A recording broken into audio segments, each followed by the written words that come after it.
अस्सलामुअलैकुम students, first year chemistry chapter number 1 और उसमें आज हमारा लेक्चर नंबर 6 है। इस लेक्चर में हम स्टडी करेंगे relative abundance of isotopes.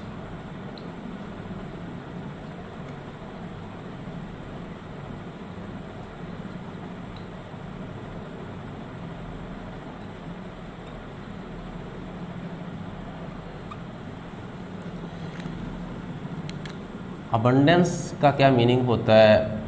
Abundance का मीनिंग होता है जी कसरत, कि कोई चीज़ कितनी अमाउंट में पाई जा रही है।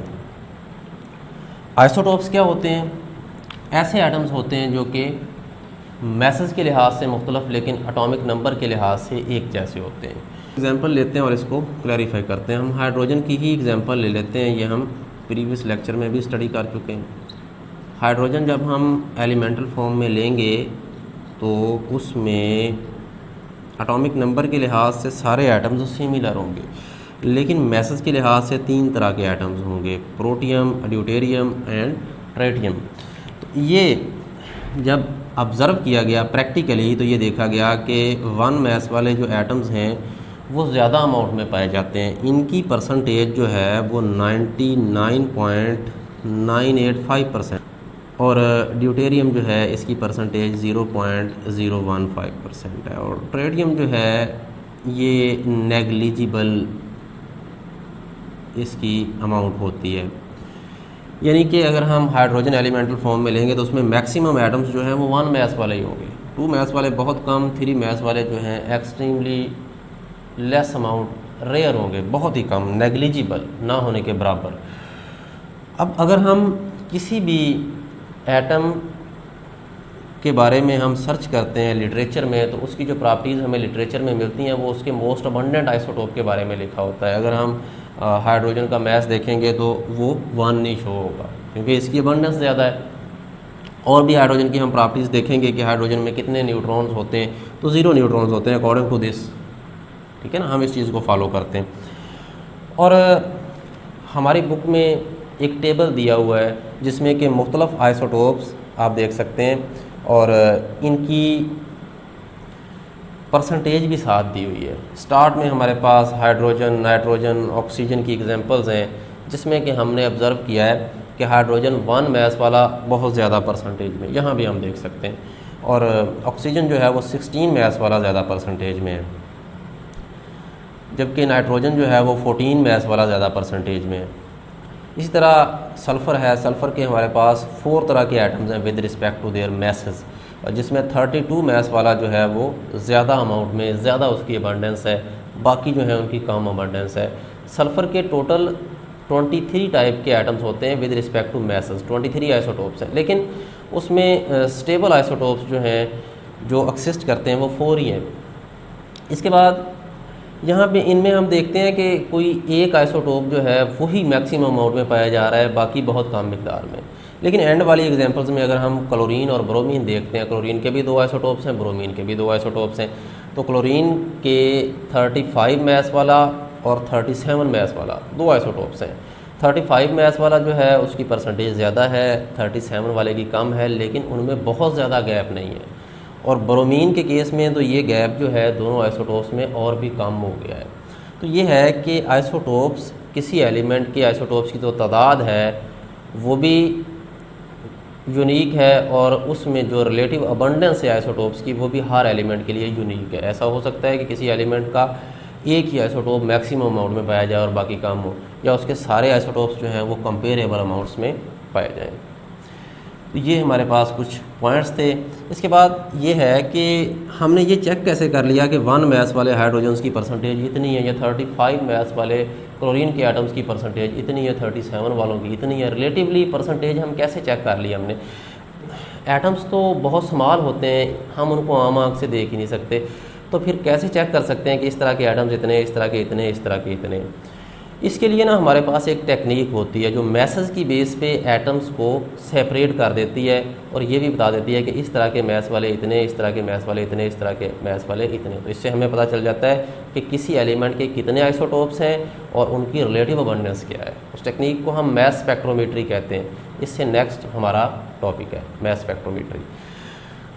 तो यहाँ पे आइसोटोप्स के बारे में चंद एक पॉइंट्स हैं जो अब हम डिस्कस करेंगे। जैसे कि एलिमेंट्स की तादाद तो 118 है, तो आइसोटोप्स की तादाद कितनी है? Number of isotopes according to our book हम ये चीज़ डिस्कस करेंगे कि हमारे पास जो आइसोटोप्स हैं नेचुरली अकरिंग, कुदरती तौर पर पाए जाने वाले,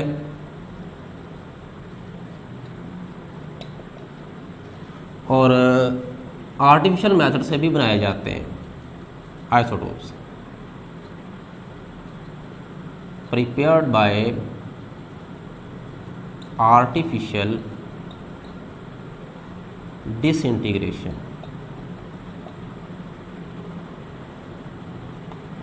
आर्टिफिशियल डिसइंटीग्रेशन एक टेक्निक है जिसमें कि हम क्या करते हैं जी, चार्ज पार्टिकल्स, अल्फ़ा पार्टिकल्स जो है ना, उनकी बम्बार्डमेंट करते हैं किसी एलिमेंट के ऊपर, तो उस एलिमेंट के जो एटम्स हैं वो ब्रेक डाउन हो जाती है उनकी, और हमारे पास वो एलिमेंट जो है वो ख़त्म हो जाता है और नए एलिमेंट्स बनते हैं। तो इस तरह हमारे पास जो है मुख्तलिफ आइसोटोप्स की फॉर्मेशन भी होती है। ये ना हम चैप्टर नंबर 5 में न्यूट्रॉन की डिस्कवरी जब पढ़ेंगे तो वहाँ पे हम देखेंगे कि अल्फ़ा पार्टिकल बेरिलियम टारगेट के साथ स्ट्राइक करता है, तो उसमें हमारे पास जो है बेरिलियम कार्बन में कन्वर्ट हो जाता है। तो इस तरह न्यूक्लियाई में चेंजेस आते हैं और हमारे पास आर्टिफिशियल डिसइंटीग्रेशन से मुख्तलिफ आइसोटोप सिंथेसाइज किए गए हैं, लेकिन वो अनस्टेबल होते हैं। आर्टिफिशियल डिसइंटीग्रेशन से जो आइसोटोप सिंथेसाइज किए गए हैं, हमारी बुक के मुताबिक उनकी तादाद जो है वो 300 है, और नेचुरली अकरिंग आइसोटोप्स की तादाद जो कुदरती तौर पर पाए जाते हैं उनकी तादाद 280 है। इन 280 आइसोटोप्स में हमारे पास 40 रेडियो एक्टिव हैं। रेडियो एक्टिव आइसोटोप्स ऐसे आइसोटोप्स होते हैं जो कि अनस्टेबल होते हैं, जो कि रेडिएशन खारिज करते रहते हैं और उनके न्यूक्लियाई जो है वो एक वक्त के बाद जो है वो डिफरेंट नए एलिमेंट्स में कन्वर्ट हो जाते हैं। ये आप फिज़िक्स में पढ़ चुके हैं 10th क्लास में। जैसे कि ये हमारे पास ट्रेटियम है, या हमारे पास कार्बन 13 या कार्बन 14 है, तो ये एटम्स जो हैं ये रेडियो एक्टिव होते हैं। यूरेनियम बहुत ज़्यादा रेडियो एक्टिव है। हैवी न्यूक्लियाई, जैसे जैसे हैवी होते जाते हैं न्यूक्लियाई, तो वो रेडियो एक्टिविटी का फिनोमेना जो है वो हम ज़्यादा ऑब्ज़र्व करते हैं। तो ये नंबर ऑफ़ आइसोटोप्स के बारे में हमारे पास हो गया।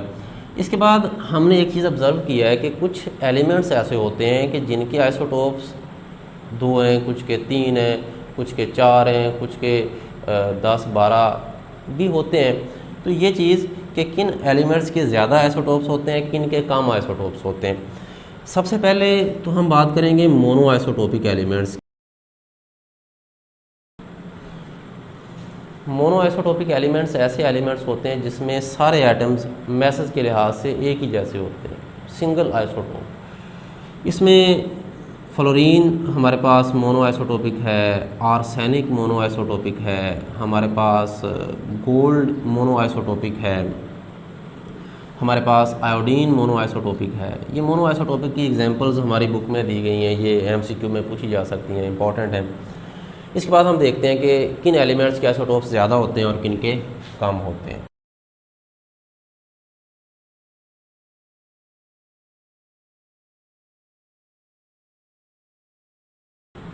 Elements with odd atomic number, ऐसे एलिमेंट्स जिनके एटॉमिक नंबर ऑड होते हैं, जैसे कि हमारे पास हाइड्रोजन है, जैसे क्लोरीन है।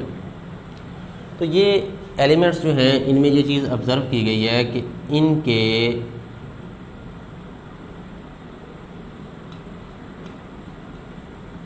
they never possess more than 2 stable isotopes। इनके 2 से ज़्यादा स्टेबल आइसोटोप्स नहीं होते। जैसे कि हमारे पास हाइड्रोजन की हम बात करें तो इसका एटॉमिक नंबर ऑड है और इसके स्टेबल आइसोटोप्स जो है वो प्रोटियम एंड ड्यूटेरियम 2 ही हैं। क्लोरीन की बात करें तो उसके भी 2 ही आइसोटोप हैं, 35 मैस वाला और 37 मैस वाला। जबकि हम टिन या निकल की बात करें या हम पलाडियम की या कैल्शियम की बात करें, उनके आइसोटोप्स ज़्यादा हैं, उनके एटॉमिक नंबर्स जो हैं वो इवन है। इवन एटॉमिक नंबर होते हैं जिन एलिमेंट्स के उनके क्या होते हैं जी, मोर आइसोटोप्स की तादाद उनकी ज़्यादा होती है। ये चीज़ प्रैक्टिकली ऑब्ज़र्व की गई जब हमने मुख्तलिफ एलिमेंट्स के आइसोटोप्स स्टडी किए, तो वहाँ से ये चीज़ हमने ऑब्ज़र्व की। इसके बाद एक एलिमेंट के 2, 4 या 10 जितने भी आइसोटोप्स हैं, तो उन आइसोटोप्स में सबसे ज़्यादा अबंडेंस वाला, सबसे ज़्यादा स्टेबल आइसोटोप कौन सा होता है। यानी कि हम यहाँ पे अब बात करेंगे most stable isotopes, most stable isotopes कि कौन से आइसोटोप्स जो हैं वो ज़्यादा स्टेबल होते हैं। ये चीज़ ऑब्ज़र्व की गई कि जिन आइसोटोप्स के मैसेज मल्टीपल ऑफ 4 हैं वो आइसोटोप्स ज़्यादा स्टेबल हैं। जैसे कि हम बात करते हैं, हमारे पास कार्बन जो है वो 12 मैस वाला कार्बन जो है वो ज़्यादा अबंडेंट होता है। 13 और 14 मैस वाले भी होते हैं लेकिन वो लेस हैं, उनकी अबंडेंस कम होती है। क्यों? क्योंकि 12 मैस वाला जो है 12 इज़ मल्टीपल ऑफ 4। जिस आइसोटोप का एटॉमिक मैस मल्टीपल ऑफ 4 होगा वो आइसोटोप जो है वो ज़्यादा अबंडेंट होगा। मैग्नीशियम के आइसोटोप्स जो हैं उसमें मैग्नीशियम का 24 मैस वाला आइसोटोप ज़्यादा अबंडेंट है। अगर हम बात करें सिलिकॉन की, तो सिलिकॉन के आइसोटोप्स में 28 मैस वाला आइसोटोप जो है वो ज़्यादा अबंडेंट है, क्योंकि ये 28 इट इज़ मल्टीपल ऑफ 4। अगर हम बात करें सल्फ़र की, तो सल्फ़र का 32 मैस वाला आइसोटोप ज़्यादा अबंडेंट है। इस तरह से और बहुत सारे एग्जांपल्स ले सकते हैं। हम कैल्शियम की बात कर लें, 6 आइसोटोप्स होते हैं इसके, लेकिन 40 मैस वाला आइसोटोप जो है वो ज़्यादा अबंडेंट है उन सब में। बाकी जो है वो लेस अबंडेंट होंगे क्योंकि 40 मल्टीपल ऑफ 4 है। तो ये हमारे पास आइसोटोप के बारे में चंद पॉइंट्स थे। ये पोर्शन MCQs के लिए बहुत इंपॉर्टेंट है।